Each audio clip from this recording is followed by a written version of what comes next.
Welcome back, ladies and gentlemen, to another bonus episode of the Duke Football Coverage Podcast, brought to you as always by Bull City Coordinators. You can find us on our website, bullcitycoordinators.com. Follow us on Twitter at DukeFB Coverage. You know where to listen to us. You know where to find us on your podcast app of choice. Before we get started with this interview, I have to apologize. I lied a little bit. I said that a post about where the team is 2/3 of the way through the season is coming. It's going to take a little longer to do that than I anticipated because of this interview. Also, I'd like to say thank you to everybody for all the good vibes and prayers and thoughts that you put out for my dad. He's staying very positive and really appreciates everything that you all have done for him. He did listen to the audio recording that we put together that compiled all the messages you sent, and he left this comment on the site that I'm going to read out. I would like to say a heartfelt thank you to my son and everyone who took time to send their kind words of hope and encouragement as we deal with this difficult diagnosis. I admit that I was moved to tears by your words. Let's go, Duke. Dad, we're all thinking of you, and hang in there, rely on your family, trust your team, trust your doctors.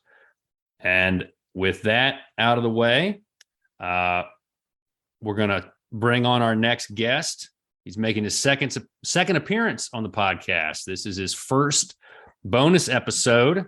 Second time on this season. He plays wide receiver. He wears number 6. If you haven't guessed who he is, you probably will know in just a second when I say Eli Pancol. How are you doing, sir? I'm doing great. Thank you for having me once again, Ben. Glad to do it. And everybody who's listening can't see the Zoom background that I've got. I know you can, Eli. Any thoughts on whether that Hellraiser Zoom background that I've got, whether that should become the permanent logo? I'm not trying to be controversial here, but you know how the fans feel about it. So let's hear your thoughts. It's definitely one of my favorites. The icy white with the Hellraiser, it's definitely one of my favorites. Can't go wrong with it. I like it a lot. There you go. There you go. Hopefully we'll see it again and many more times this season. Let's talk a little bit about the team first. You guys are 5-3. How are you all feeling right now? We're really pumped. It's obviously what we'd like to be 8-0, but we can't win all of them. But we've never gave up. I think we've shown a lot of fight and a lot of heart in every single game, even the ones we've lost. That we go to the very end with every team, and we'll fight to the very end. So I really love what we've done this year so far with Coach Elko leading us. I'm really proud of what we've accomplished so far.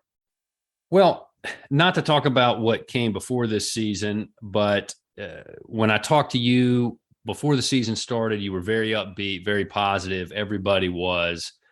Porter Wilson was positive. Guys who were tangentially associated with the program were positive. What's the difference for you all right now, having a winning record, having only lost 3 games by a handful of points? What's the difference in the way you all are feeling now after what you all had been through the last 2.5 seasons? Yeah, I mean, like you said, like you don't really want to think about the past. Like we really kind of just put the past behind us. That's been a big thing for us to just move on and kind of just forget what those feelings felt like. So like the losses now, they actually mean way worse. They mean so much. They hurt way worse than they did last year, I feel like, because we put so much more into this program. We've invested so much. So like those losses, they hurt a little bit more. But it's not even about what we felt last year. It's about how we feel this year. And we love the feeling of winning. So we just love winning. So we just want to keep on going week by week. Doesn't matter if it's a rivalry or if it's just out conference, whatever it is. We just want to win every single time we're on the field. Yeah, it's funny you say that about how you guys want to win. Not to make this about myself, but it's my podcast, so why not?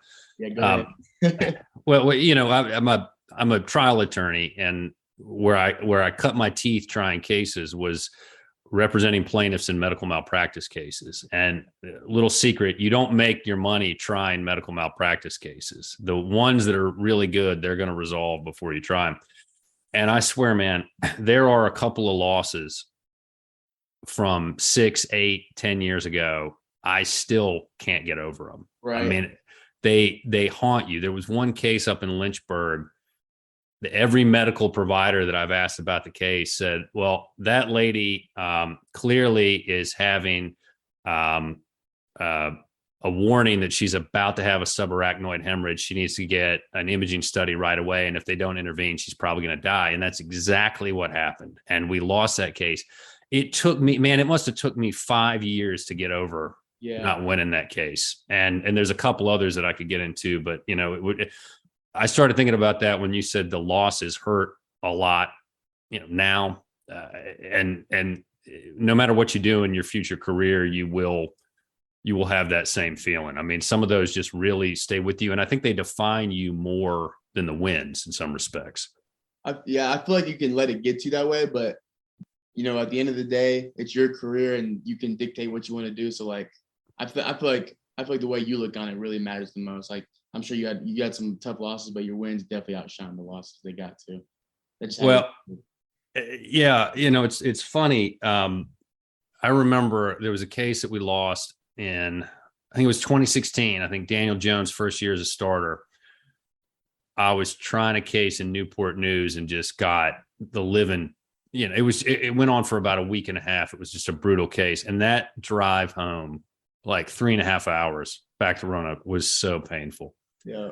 So painful. And I think exactly. And I think the best way to get over that, and we can talk a little bit about this in a minute, is to go try another case. For me, it was go try another case and get a win and get your mind off of it, and talk a little bit about that. You guys had 2 brutal losses against, and when I use the term brutal to mean just gut wrenching, kick in the chest kind of losses against Georgia Tech and Chapel Hill College. What was the mindset coming up against Miami? Yeah, I mean, I could definitely say now that I'm more of a vet, like, because I'm a senior, I can realize, like, one thing, like, coaches always tell me, they always say, like, control what you can control. That never really made sense to me until I started, getting older, and all I can do is go back to work. So like that the loss is terrible. It hurts that night. Might even hurt the next morning, maybe even the next day for a little bit. But I got to go to practice. I got to get better. I got to figure out that Mamba mentality. I watch so much Kobe Bryant speeches, motivational speeches, because like what he says is like, it's like, yeah, you lost, but like dwelling over it's not going to do anything. Like, you got to go back to work. You got to figure out what you did that made you lose. So I just go watch tape. I figure out what I did wrong on my route. Like, how could I have helped this here, and then just go to work and do better at it. And then next week come out with a win. That's the only way you can make yourself feel better, is if you correct what you did and don't let the loss, don't let it beat you again, basically. It's funny that you mentioned Kobe Bryant. He was born August 23, 1978. I was born August 23, 1981. Kobe. That's right. Kobe is the guy. And I've been nicknamed on Twitter the legal Mamba. Okay. That's right. That's a great nickname. Right. One of the Section 17 guys threw it at me. I can't remember which one, but when I saw that he was born on August 23rd, like I was, although 3 years apart, I've always, and it's interesting, guys who are a lot younger than me still identify with Kobe because of that Mamba mentality. And, it's interesting what you said, you go back to practice to be able to go back and get your mind off of it right away and say, okay, now we got the Hurricanes coming up. Right. We got to focus on them. Talk a little bit about that, about how quickly you've got to be able to change gears to get your mind off either a down play or a game that didn't end the way you wanted it to end. It's got to be really as quickly as it is in the game. Like, football is such a sport where you have to be able to play the next play, because especially at this level, you're playing against great talent always. Like, those other guys are on scholarship too. Those other guys can play in the league too. So they're going to make plays at times. You're never going to have a game where you make every single play. So that's really hard when you're a competitor, because you want to make every single play. When you don't, it like beats you up. And that's what it was for me. Like, first couple of years, it would kill me. I'd like drop a ball and I'd be out for the rest of practice. And then I realized now, like, you drop a ball, all right, make the next one and the next one and the next one. And then it's the same thing after a loss. You lose that game, all right, it's over with. Win the next one, it's the same mentality. It has to just be next play, next game. You can hurt in the moment, like not I would say for the play thing, like yeah, it sucked, whatever, but you got to move on. But after a game, you can hurt that night, but then you got to move on so fast because it won't help you. It'll just keep on stacking up if you let it keep eating you up like that. And speaking of turning your heads to other things, you Instagram models, as you got dubbed before Miami. I'm not trying to get you in trouble here. I'm just mentioning we heard about that. Yeah. You guys have Boston College and you got Virginia Tech are your next two games. And fans and people like me can say whatever we want about it, but I mean, your mindset, it's an ACC game, it's a conference game. Anybody can beat anybody, right? Right, absolutely. So what is your mindset? What is your mindset? What is the team's mindset as you head into these next four games? You got the last third of the season, regular season coming up. What are you guys looking to accomplish? Yeah, we're really just trying to play our game. Like that's one thing Coach Elko always hits on is like we'll get done with the game. He's like, who are we worried about now? And we never say well, I mean, it's almost like a trick question because you want to be like, we're worried about the next week, but it's really, we're worried about ourselves every single week. It doesn't matter. That's like I said, it doesn't matter who they put on the field against us. We're worried about what we do. And we play our game. Like I said, it doesn't matter who we're playing against. So we just got to perfect our craft and make sure that we don't make any stupid mistakes that can get ourselves beat. Because the only ones that can beat us is us right now. I think we're a really talented team. We just got to get our discipline down and we'll be unstoppable. Well, talk a little bit about that. You've got a bye week. How are you using the bye week as preparation to get ready and to really get everything right, get the mistakes corrected? And I do want to ask you a little bit more about that, just as kind of an old man's thought on things. But what are you guys trying to come out of this bye week ready to do, maybe improve upon that as compared to the first 8 games? Yeah, I mean, because at this point in the season, it's really like it's kind of a mental toughness time of the year because, a lot of people fall to injuries. Your body's not feeling like it did at the start of the year. People are starting to tap. You gotta really dig into the fundamentals. Like I said, I kind of bounced around, like when I said discipline, but like your fundamentals and making sure you're really disciplined team is like, that's going to push us to where we need to go. Because, at the end of the day, if you execute your job, you have the scheme. We have great great coaches that scout. They make great game plans for us, and we have very, very talented players all around, offense, defense, special teams. It's just got to be execution and details. I think that's what we're going to really try to hit this bye week. With a little bit of rest.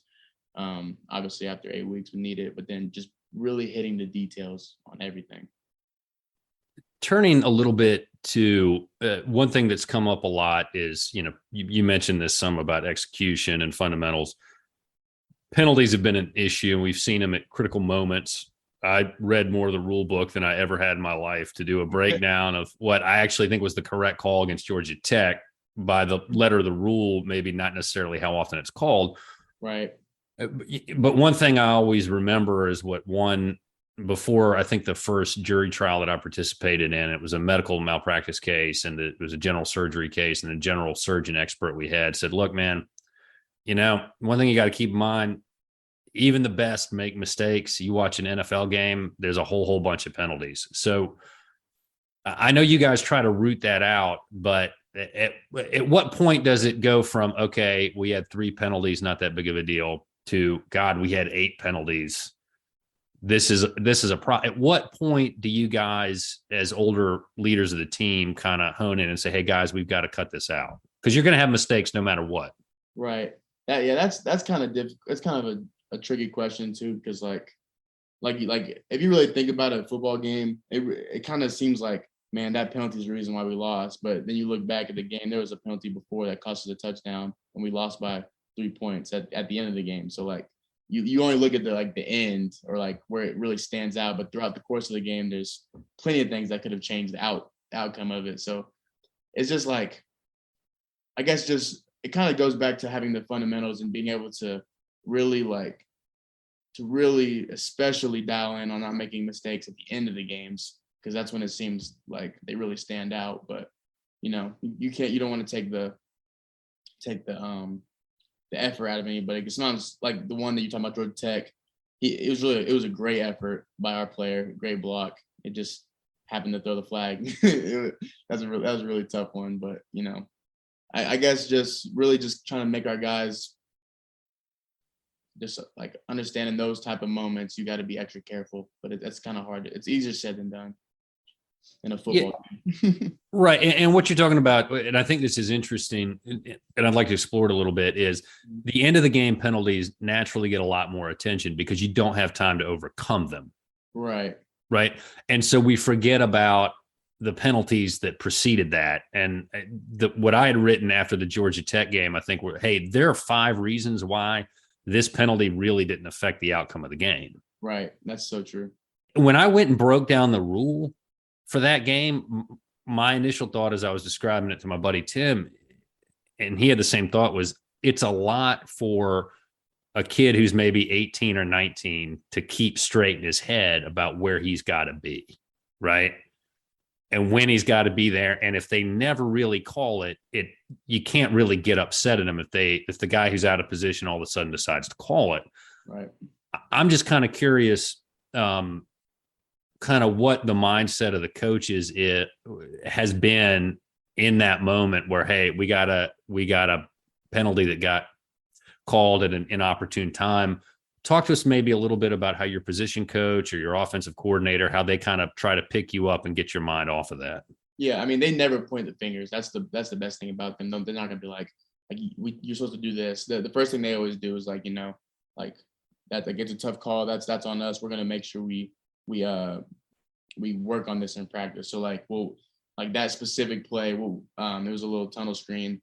Like we were in practice, I remember the next couple of weeks, making sure that our guy would get behind the ball and we would kind of pace ourselves before we got, like we would really work on that timing a lot. They always take ownership on anything like that. But like you said, like it's a lot to ask. And that was a weird little interaction. So you can't prepare for all of those, but when they do happen, we can work on them and practice them.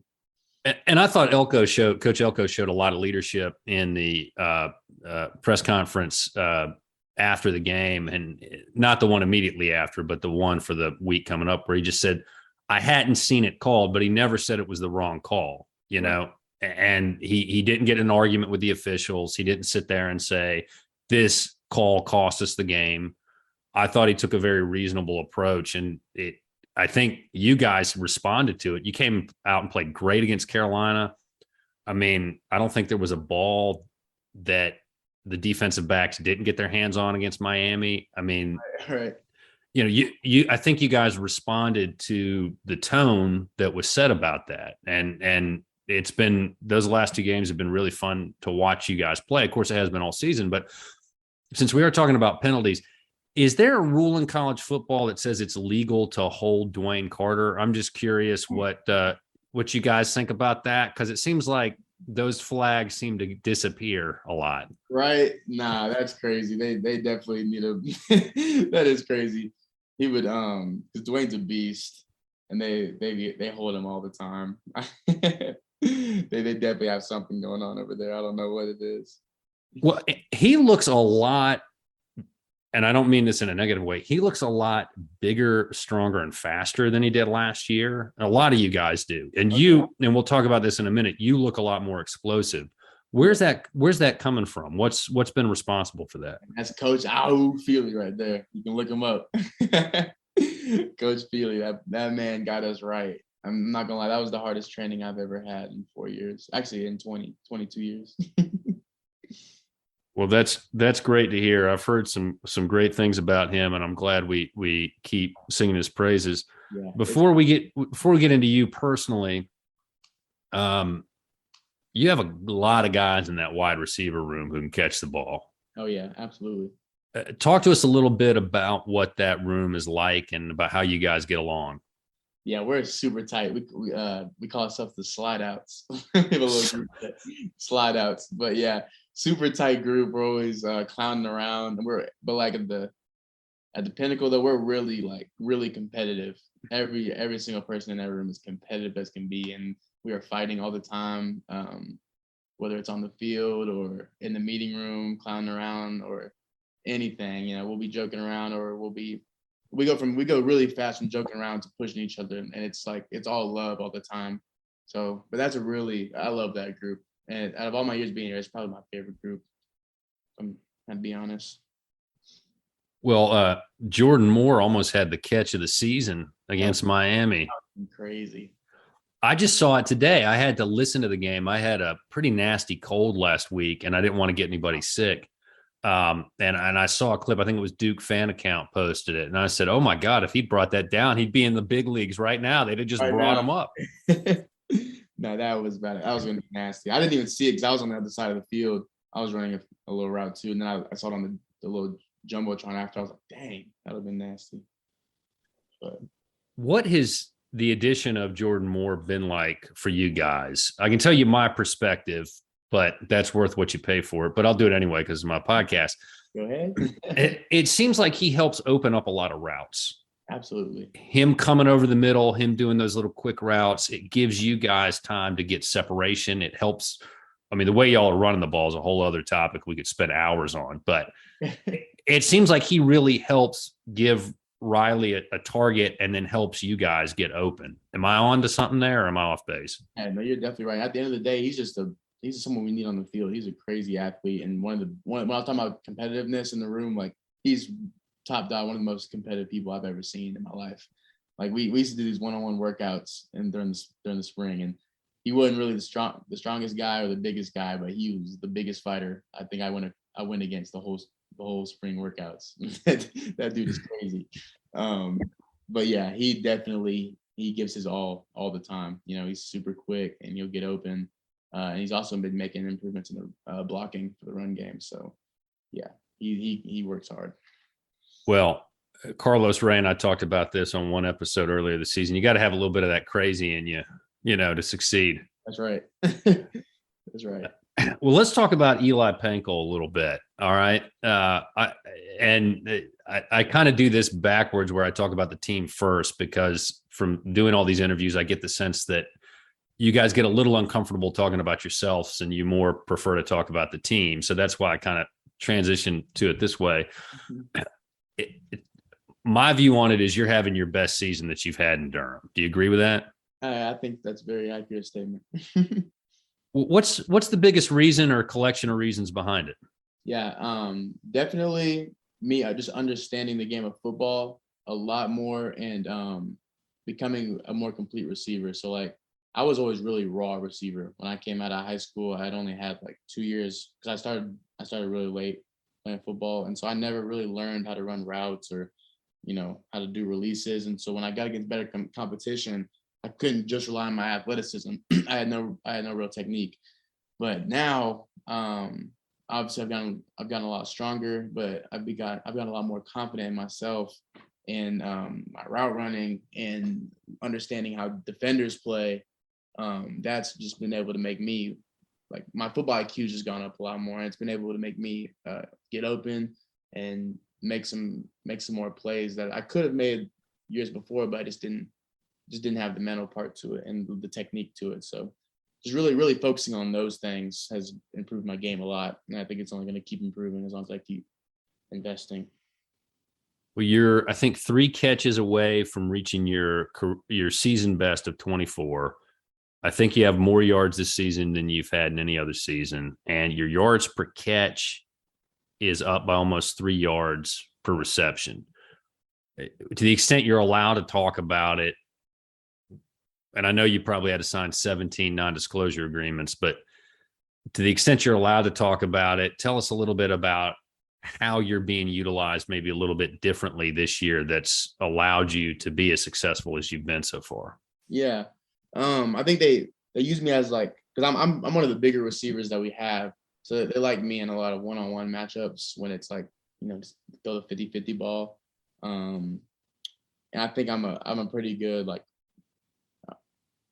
I'm pretty good at like converting when it's like a third and deep or something like that. I think I'm proven I'm reliable to my coaches, that I can win those one-on-one matchups. And what I've been good at too, my coach said that he liked about me was that I'm good at running. Like my yak is pretty good. Like you said, I can after I make a catch, I can, make a guy miss or two. So they like to use me, I think, on some of those conversions and just those one-on-one options. How many yards did you have on that catch against Kansas? Oh yeah. I actually forget how long I won. Like, I think it was around like 40, maybe something like that. That was a heck of a play. And you've had some really good ones this season. One thing I wanted to ask you about and get your comment on is, to me, it seems like you're being used in a way that combines both down the field, big down the field plays, and being a possession receiver. You mentioned it, getting the third and what have you catch. Talk a little bit about that, about the mindset that you have to be willing and able to go over the middle, protect your body, focus on where the ball is going to be, and make that catch. And before you do that, it was 49 yards against Kansas. It was a heck of a catch. But Thank you. Talk to us a little bit about that mindset, about being that guy on third down who goes over the middle and makes that catch. Yeah, it's kind of, I kind of love that feeling. Like, it's third down, that's when if you're at an away game, the crowd goes super loud. And I just love that feeling when you make the play and they just shut up. It's like, that's my favorite feeling. Or you get you're at home and they go crazy, you get up and point that finger. So I think it's like an adrenaline rush kind of thing. And it just kind of lets you know, like, okay, it's go time. You got to make the play. It's just, there's nothing you can do about it. We kind of actually, it's cool. We have a thing called money. We call it money downs here at Duke. So every third down, offense and defense, we call them money downs. And so you got to make that money right there. I'm going to replace critical downs on the site with money downs. That's way better. Yeah. That's way better. Well, one thing I want to ask you, since you brought it up, is getting catches on the road, and making big plays on the road. One thing I remember when I had Carlos on the first time is I asked him what was he most proud of at Duke, and he mentioned beating Virginia Tech at Tech in 2013 and making everybody, all the fans going quiet at the same time. Yeah. Do you prefer winning on the road or winning at home? And I know that's a tough question, but well, here's why I ask it: the competitor mindset. Okay, and I'll tell a little story about myself. The first medical malpractice jury trial that I tried by myself as lead attorney, I had an associate there to help with some evidence that was coming in, but I did all the examination, the opening, closing, set the jury and everything. And I went up against one of the best lawyers in the Commonwealth and came back with a win. And I always felt like if I wanted to be one of the best, I had to beat the best. And that kind of goes back to what you're talking about earlier with the Mamba mentality of getting those wins on a road. Can you talk to us a little bit about that? Yeah, I'm gonna say, like, that's a great point. But the thing that's like probably the ultimate decider for me is the feeling of losing on the road is so much worse because you have to make that long trip home like dead silent because nobody's happy anymore. So that feeling alone probably makes winning on the road better, just because losing on the road is so terrible. But also, yeah, it's great when you get to go to somebody's house and just, kill their whole vibe and then party in their locker room. That's a great feeling. It's funny what you said about the ride home. So that case that I tried, it was down in Wise County, which is far, far away from anywhere. And it was like a 3.5 hour ride back for me to Roanoke. Yeah. And the guys that we won against had to drive all the way to Richmond. So like another 3 hours. And we've become very good friends. And when he got back at me and beat me in Lynchburg in a different case, I said, man, this is payback for you having to make that 6 hour drive home from Wise all the way to Richmond. Right. I mean, that had to, I think about that, that those long drives back after you lose a trial. That's terrible. Well, and it's hard. And I know this is a different perspective, but there's a level of competition in what we do, right? Yeah, absolutely. You fixate on it as you come back because you've spent, like for me trying a case, you spent so much time getting ready for that. And it's like you in practice, you prepared, you had the game plan, and you go back through your mind. Why did I do this? Why did I run this way? Why did we call this play? Why did I ask this question? Why didn't I strike that juror? And it for a while, it'll get you down, but being able to get your head back in it and get back to work, I think, is the best cure for that kind of problem and get your mind off of it. Yeah, I agree completely. All right. So you guys are having a great season. You're 5-3. You're winning conference games. The games you lost have been close.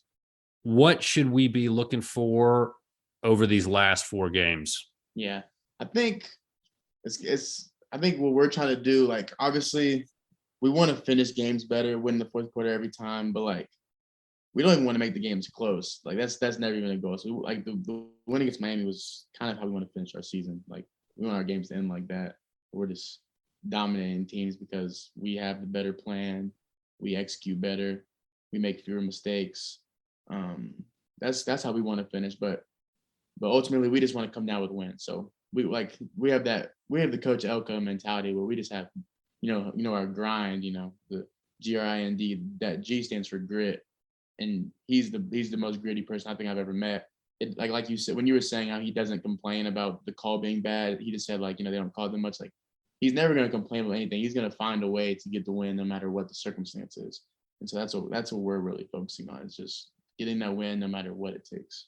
And that, if that means finishing the game early or finish the game late or just dominating early, we're going to get that win.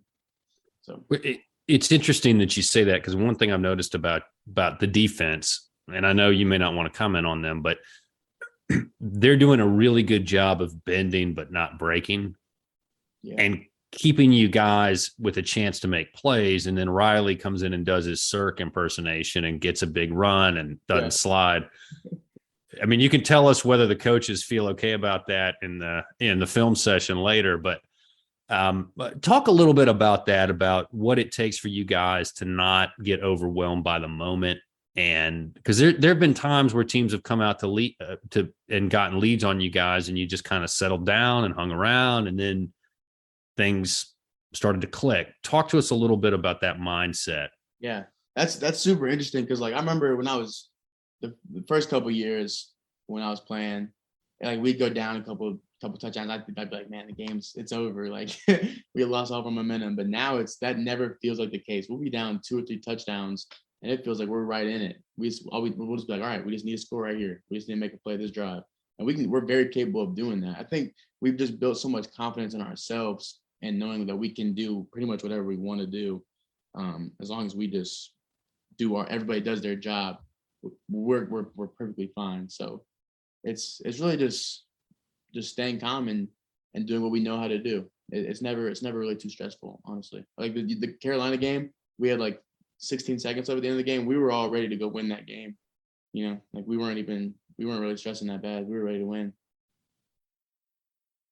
Just didn't go that way. But yeah. I am biting my tongue. I will be quiet. I might kick something later, but trust me, I already did.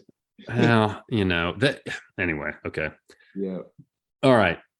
Well, is there anything else you want to tell us about this season so far that I haven't asked you about? Anything you'd like to say?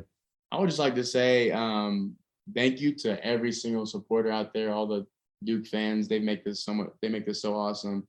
Coming out to our games, even though we've had bad years before, like not losing faith in us, that means a lot. I also want to say praying for your dad and everything, and I'm glad to hear that people are looking out for him. That's always good to hear. And thank you for all your support, and we're gonna keep winning for you guys. You guys keep coming, showing us love. Well, 2 things I want to thank you for. One, the shout out to Dad. That means a lot. I mean, he's the reason why I do this stuff. You know, I grew up watching it, and when COVID hit and I had some more downtime to turn this into a podcast, that's what I did. And I would not be doing this had it not been for him. And we can talk about the quality of the teams from back when I was a kid, but we won't get into that now. It's, you know, going through all that, it's great to watch you guys win. It means a lot more. But you know, the fans really appreciate you taking the time to thank them. And I'm going to be down there for the Virginia Tech game. I'm really looking forward to seeing you guys down there. I was at the Virginia game and I brought a Hokie with me, and he was really rooting against the Cavs. So good stuff. Good stuff. It was that was a great game in the rain. Yeah, that was fun. And you know, not to talk about the past, but one thing that I thought was interesting about that game was, and I'm not being critical here, I didn't feel like you guys did anything that was particularly slick or tricky or unique. It was just, we're going to come out and we're going to punch you. That's what we did. Yeah, literally. That's what we said. We did it too.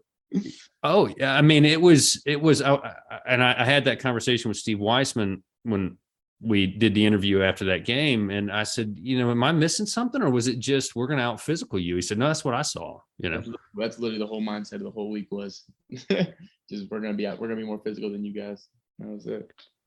Well, that was a great game. You got 4 left. We're rooting for you. We'd love to see you guys go 4-0, and we would absolutely love to see you guys get back to a bowl game this year.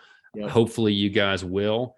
Eli, thank you for taking some time out of a Thursday night to do this. Is there anything else you'd like to say? That's all I got to say. Just, you know, God bless everybody. That's all.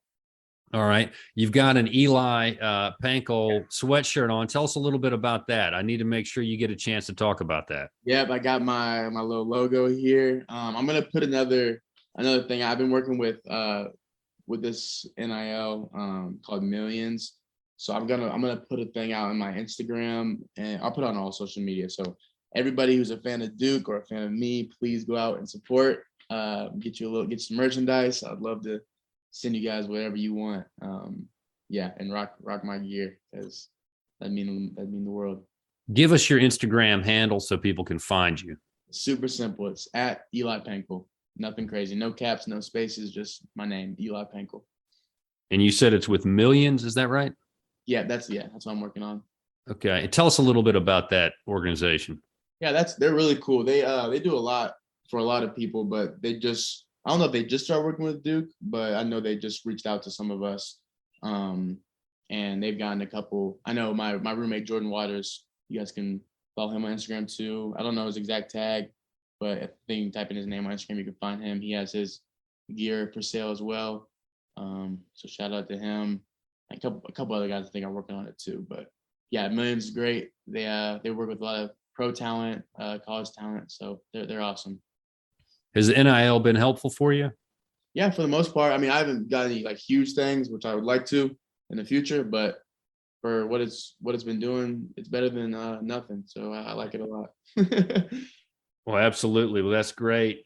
Tell Jordan to keep up the good work. And Eli, thank you for coming on. Everybody, I have to say, we may have one more bonus interview coming, and I'm down. Okay. When you find out who it is, I'm going to keep it close to the vest because things happen. I'm really excited about this one that's coming up. I'm not going to say who it is right now. I'm just going to say, because people have crazy schedules and things happen. If it happens, it's going to be awesome. Okay. So if it doesn't happen, just forget I said all this. Right. All right. But it's going to be good. Trust me. So thank you for coming on, guys. You can follow us at Duke FB coverage, bullcitycoordinators.com. We have more episodes coming, and I'm working on lining up guests for season 3 too. So there will be a season 3. It may be a little bit more scaled back. What with the new job, being a small business owner now, I'm a little bit busier. I got more stuff to do, but we will definitely do a season 3. Hope to keep doing this, and I appreciate all your support. And as always, go Duke.